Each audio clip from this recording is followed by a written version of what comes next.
Umpisa natin sa pag-ihaw ng lara, palabasin ang aroma. Sunod natin ang net or lechon kawali.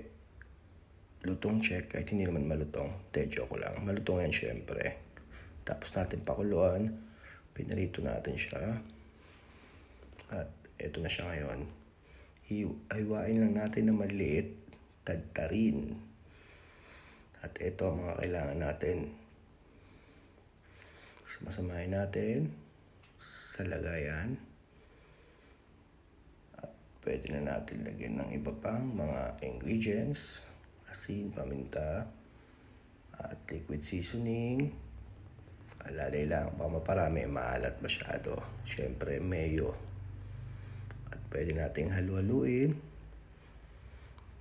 sa magsama-sama na ang mga ingredients. Pagka ganito na ang itsura niya, pwede na yan.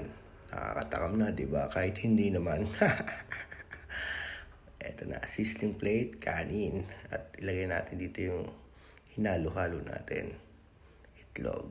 At syempre, garlic, kalamansi, sili.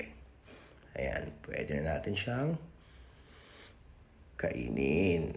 Pero palamigin muna natin, baka mapaso ang dila natin eh. So, all goods in the hood. Let's go, kain na!